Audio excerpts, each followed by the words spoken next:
अस्सलाम वालेकुम व्यूअर्स और स्टूडेंट्स। आज हम गज़ल नंबर 2 मीर तकी मीर की पढ़ रहे हैं।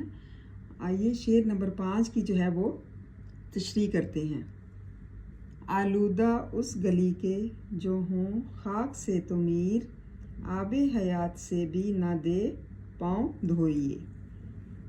आबे हयात किसे कहते हैं? ये एक चश्मा है जिसके बारे में रवायत है कि इसका पानी पीने से हमेशा की ज़िंदगी मिल जाती है और इस पानी को हम आबे हयात कहते हैं। दे का क्या मतलब है? दे की जमा है और इसका मफहूम ये है कि मेरे पाँव जो इस गली की मिट्टी से आलूदा हो जाएं तो मैं उन्हें आबे हयात से भी ना धोऊं। ये मक्ता है। आखिरी शेर को क्या कहते हैं? मक्ता। गज़ल का जो आखिरी शेर है वो मक्ता कहलाता है।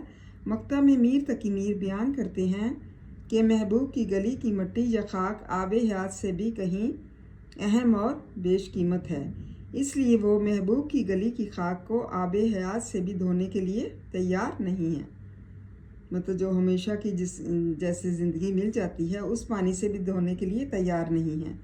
आबे हयात जो है एक तलमी है, यानी ऐसा पानी जिसे पीकर इंसान हमेशा ज़िंदा रहता है। यहाँ लतीफ़ नुक्ता ये है कि आबे हयात तो पीने के लिए भी नायाब है, लेकिन शायर इससे पैर धोने के लिए भी तैयार नहीं। दरअसल ये एक तयशुदा हकीकत है कि एक आशिक की नज़र में महबूब उसकी कुल कायनात होता है। इसके लिए महबूब से जुड़ी हुई हर चीज़ ही अहम होती है। इसकी नज़र में वो हर चीज़ कीमती है जिसका ताल्लुक़ उसकी महबूब के साथ है, इसलिए वो उसकी खातिर आबे हयात को भी खातिर में नहीं लाता। आतिश फरमाते हैं, ये किस रश के मसीहा का मकान है, ज़मीं जहाँ की चहारम आसमान है। मतलब ये किसका मकान है कि रश के मसीहा मीन कि जिस पर रश किया जाए। गोया एक आशिक के नज़दीक महबूब की गली हर चीज़ से बढ़कर है, इसलिए वो कहता है कि अगर किस्मत से उसके पाँव उसकी गली से खाक आलूद भी हो जाएं तो वो उसे भी अपने लिए बहुत बड़ा एजाज़ समझता है। मतलब उसको बहुत अहमियत देता है और समझता है कि अगर इसे आबे हयात भी दिया जाए कि इस खाक को धो डालो तो वो कभी उन्हें नहीं धोएगा, वो हमेशा उन्हें महबूब की यादगार के तौर पर अपने पास रखेगा। वो उसे अपनी खुशनसीबी समझता है कि उसके पैर महबूब की गली से खाक आलूदा हो जाएं। आशिक तो महबूब के कूचे से वाबस्ता हर चीज़ को अपने लिए यादगार समझता है, मतलब उसको अच्छा समझता है।